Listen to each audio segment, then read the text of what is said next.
राधे राधे।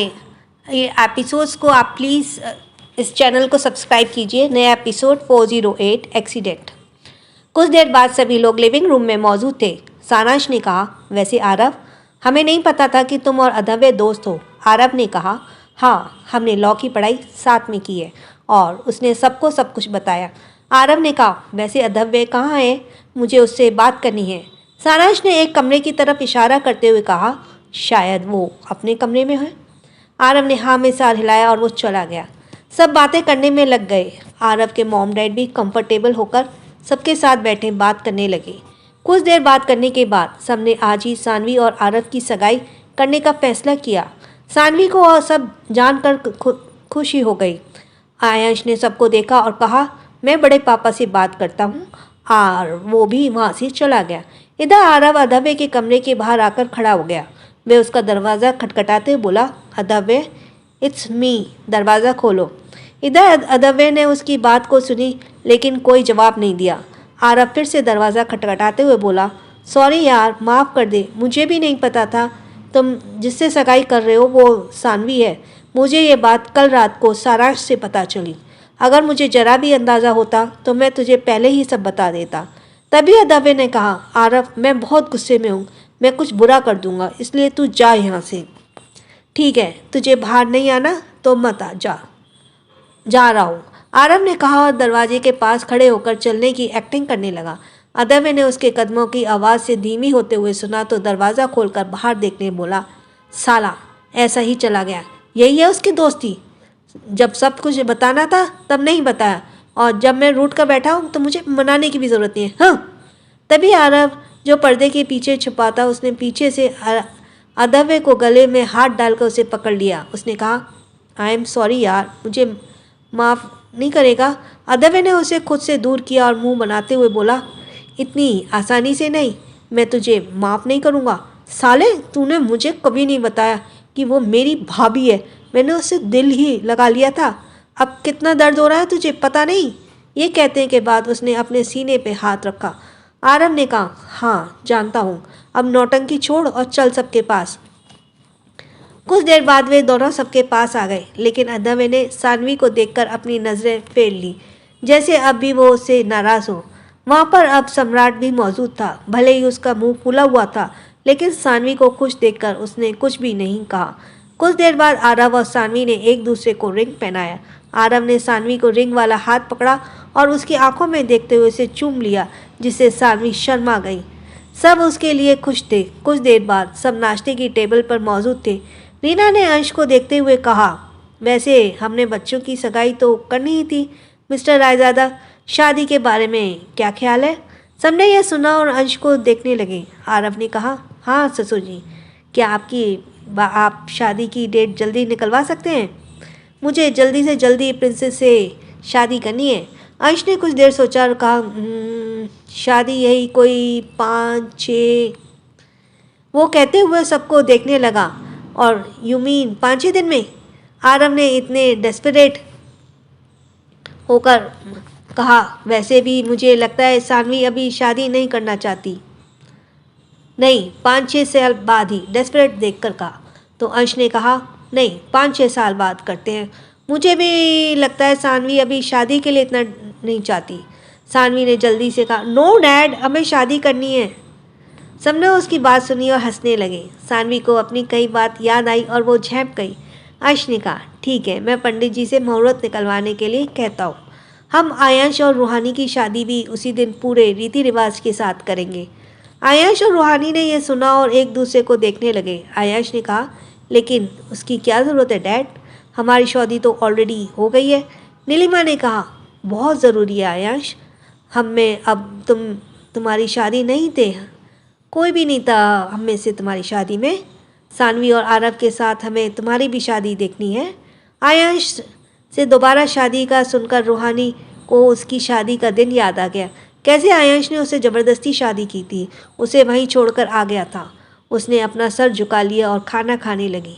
आयंश ने इसके बाद कुछ नहीं कहा। उसे पता था अंश ये उस विल की वजह से कर रहा था। नाश्ते के बाद सब लिविंग रूम में चले गए। सानवी भी सबके पीछे जा रही थी कि सब से बचकर आरव उसका हाथ पकड़कर खींचते हुए कहा, इधर रूहानी के खींचते हुए कहीं ले गया। इधर रूहानी के सर में अब दर्द बर्दाश्त नहीं हो रहा था। वो कमरे में जाना चाहती थी, लेकिन उसे समझ नहीं आ रहा था वो जिससे किससे कहे। सोना ने उसे ऐसे परेशान होते देखा तो उसके पास आते हुए बोली, रूहानी तुम ठीक हो? रूहानी ने कहा, पता नहीं, हमारे सर में बहुत तेज़ दर्द हो रहा है। सोना ने कहा, क्या तुमने दवाई ली? रूहानी ने नहीं में सर हिलाया। सोना ने कहा, तुम कमरे में जाकर रेस्ट करो, हम तुम्हारे लिए दवाई भेजते हैं। रूहानी ने फिर से हाँ में सर हिलाया और जाने लगी। सारांश भी उसी वक्त फ़ोन पर किसी से बात करते हुए वहाँ से जाने लगा तो उसकी नज़र रूहानी पर पड़ी, जो एक हाथ में अपना सर पकड़कर और दूसरी से साड़ी पकड़कर धीरे धीरे चल रही थी। सारांश ने फ़ोन पॉकेट में डाला और उसके पास आकर गया। उसने कहा, भाभी आप ठीक हैं? अचानक से सारांश की आवाज़ सुनकर रूहानी चौंक गई। उसने सारांश को देखा और कहा, ओह, आपने तो हमें डरा ही दिया। सारांश ने कहा, क्या आपको मेरी कोई मदद चाहिए? रूहानी ने कुछ पल सोचा और हाँ में सिर हिलाया। सारांश ने उसके कंधों को पकड़ लिया और उसे ले जाने को था कि उसकी नज़र आयाश पर पड़ी, जो कमरे के सीढ़ी के तरफ जा रहा था, और वो उसे रोकते हुए बोला, भाई एक मिनट। आयाश ने उसकी बात सुनी और उसे देखने लगा। सारांश ने कहा, भाई भाभी को भी आराम करना है, इनकी तबीयत ठीक नहीं है। आप कमरे में जा रहे हैं तो भाभी को भी अपने साथ ले जाइए, बेचारी चल नहीं पा रही हैं। मैं इन्हें ले जाता, लेकिन मुझे आद्या बुला रही है। हाँ आद्या, मैं आ रहा हूँ। और उसने रूहानी को छोड़ दिया। उसके अचानक से छोड़ने से रूहानी का सर एकदम से घूम गया। वो गिरने को ही थी कि आयाश ने उसे थाम लिया। उसने कहा, आर यू ओके? रूहानी ने हाँ में सर हिलाया और सीधी खड़ी हो गई। आयाश ने उसके मुस्कुराए चेहरे को देखा और बिना देरी किए उसे अपनी बाहों में उठा लिया। आयाश ने उसके मुरझाए चेहरे को देखा और बिना देरी किए उसे अपनी बाहों में उठा लिया। रूहानी हैरानी से उसे देखने लगी। उसने कहा, आप क्या कर रहे हैं? सब देख रहे हैं, हमें नीचे उतारिए, हम चल सकते हैं। आयाश ने सीधे से कहा, शट अप। रूहानी चुप हो गई। आयाश उसे लेकर कमरे की तरफ बढ़ गया। इधर वंश बहुत स्पीड में कार चलाते हुए शहर से बाहर दूर आ गया। उसे आरव और उसके घर पर होना बिल्कुल भी पसंद नहीं आ रहा था। उसने स्कूल टाइम से आरव को देखा था, पता नहीं क्यों, लेकिन आरव हमेशा से उसे नापसंद ही था। वो कभी अभी कार चला ही रहा था कि ट्रैफिक में लाल बत्ती जलने लगी। सड़क पर भीड़ बहुत कम थी और वंश भी बहुत गुस्से में था, इसलिए उसने ट्रैफिक सिग्नल पर ध्यान नहीं दिया और सिग्नल तोड़ते हुए आगे चला गया। तभी दूसरी तरफ आ रही एक स्कूटी से दो लड़कियां सवार वंश की कार के आगे आ गई। अचानक से किसी को अपने सामने देखकर वंश ने देखा और कार दूसरी तरफ मोड़ ली, लेकिन तब तक उस स्कूटी की ड्राइव कर रही लड़की स्कूटी संभाल नहीं पाई और उसकी स्कूटी का एक्सीडेंट हो गया। वे दोनों सड़क पर गिरी गए और वहां पर जाम लग गया। वंश की कार धर घर की आवाज़ के साथ रुक गई। वो कार से बाहर आया और उन लड़कियों की तरफ गुस्से से बढ़ गया। वो एक लड़की के ऊपर चिल्लाते हुए बोला, दिखाई नहीं देता? सामने से कार आ रही है, पता नहीं तुम जैसी लड़कियों को कौन ड्राइव करने देता है। वो लड़की बहुत सुंदर थी, खूबसूरत थी। उसके शर्ट और जीन्स पहना था। वो अपना छिला हुआ हाथ पकड़कर अपने चोट को देखते रही और लेकिन वंश को ऐसी बात सुनकर उस लड़की से गुस्से से वंश को देखा और अपनी कोहनी पर लगे चोट को वंश को दिखाते हुए बोली, ओ मिस्टर, गलती तुम्हारी है, यहाँ सिग्नल ऑन है। So you are listening from Kanha, हम सबके कान्हा चैनल, सब्सक्राइब इट। तुम्हें देखना चाहिए था, पता नहीं तुम जैसी अमीर बाप की बिगड़ी औलाद खुद को समझती क्या है। ये रोड क्या तुम्हारे बाप का है जो तुम अंधों की तरह कार चला रहे हो? वंश ने यह सुना और उसके चेहरे पर उंगली पॉइंट करते हुए बोला, तुम। उसने इतना ही कहा था कि तभी उसे लड़की के पीछे किसी के रोने की आवाज़ आई। दी, आप कहाँ हैं? लगता है मुझे चोट लगी है, बहुत दर्द हो रहा है। वंश ने उसकी मीठी लेकिन दर्द से भरी आवाज़ सुनी तो उसने उस लड़की को देखा जो सड़क पर अपना पैर पकड़कर बैठी थी। उसके लंबे बाल उसके चेहरे को ढके हुए थे, जिससे वंश उसका चेहरा नहीं देख पा रहा था। वो बस उसके रोने की आवाज़, सुबकने की आवाज़ ही सुन पा रहा था। उसकी आवाज़ बहुत मीठी थी, जो कि इतनी भीड़ में वंश के कानों को सुकून दे रही थी। वो अपने सामने खड़ी लड़की की बकवास को इग्नोर करके उसके पास आने लगा। वो उसके सामने आके उसके लेवल पर बैठ गया और धीरे से बोला, आर यू ओके? उस लड़की ने वंश की आवाज़ सुनी तो सुबकना बंद करके अपना सर ऊपर किया। वंश ने जब उसका चेहरा देखा तो बस देखता ही रह गया। आपको बता दें कि अंश और आयांश दो अलग अलग कैरेक्टर हैं। बहुत से लोग कंफ्यूज हो रहे हैं। अंश जो है आयांश का पिता है और रूहानी से सिर्फ ज़बरदस्ती शादी निभा रहे हैं। अंश सोना के लिए पागल था, लेकिन आयांश इस केस में ऐसा नहीं है। So you are listening from Kanha हम सबके कान्हा चैनल। ये कहानी है वन्या और यक्षित राय सिंघानिया की। वन्या की माँ उसे बहुत मारती है, पीटती है, उसे खाना भी नहीं देती है पूरा, और उससे घर का सारा काम कराती है। वन्या के पिता ने ये वन्या की माँ के बढ़ने के बाद दूसरी शादी की थी, जिससे कि वो वन्या का ध्यान रख सके। लेकिन वह तो सौतेली माँ अपना सौतेलापन पूरा दिखाती है और उसके साथ बहुत ही ज़्यादा सौतेला व्यवहार करती है। एक दिन तंग आकर वन्या अपना घर छोड़ अपनी सहेली के पास चली जाती है। सहेली कहती है कि कम से कम आज हमारे एक दोस्त का जन्मदिन है क्लब में, उसे अटेंड कर लो फिर चले जाना। वन्या इस बात के लिए राज़ी हो जाती है और वो क्लब चली जाती है। क्लब में वहाँ पे वो अपने कॉलेज के कुछ कुलीग से मिलती है, जिन्हों के उसने पहले कभी उनकी मना किया था, उनको इनकार किया था। इसका वो बदला लेने के लिए वान्या की ड्रिंक में ड्रग्स मिला देते हैं और उसे कमरे में ले जाते हैं।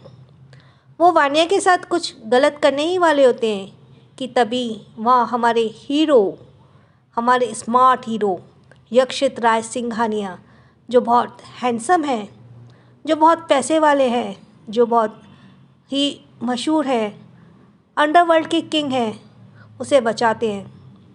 उसे बचा तो लेते हैं, लेकिन जब वो देखते हैं कि बचाते बचाते में ही वो लड़की बेहोश हो गई है, जिसे वो जानते भी नहीं हैं और उसे अकेले यहाँ छोड़कर भी नहीं जा सकते हैं, तो उसे वो फार्म हाउस पे ले जाते हैं और डॉक्टर्स को बुलाते हैं।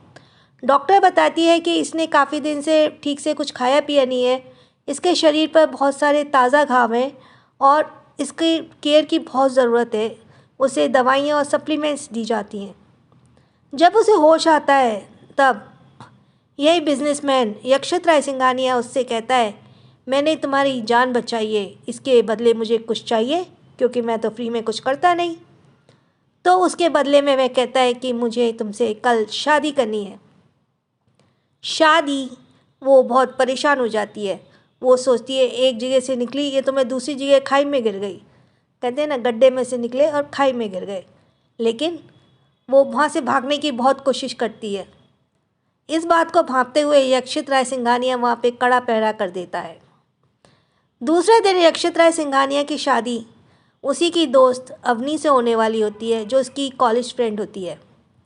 यक्षित राय सिंघानिया ये शादी तो नहीं करनी चाहता है, लेकिन वो किसी मजबूरन कारण अवनी से शादी करने वाला होता है और आखिरी मौके पे उसे पता पड़ता है कि वो शादी सिर्फ पैसे के लिए कर रही थी, शोहरत के लिए कर रही थी, अपने नाम के लिए कर रही थी। तो यक्षित राय को बहुत गुस्सा आता है, लेकिन उसके माता पिता उसे रोक देते हैं और उसे कहते हैं कि इसको सही टाइम पे एक्सपोज किया जाएगा। यक्षित जो है शादी के लिए तैयार करके वहाँ होटल में पहुँचता है। वहाँ शादी की सारी तैयारियाँ हो रही होती हैं और मंडप में बैठ जाता है।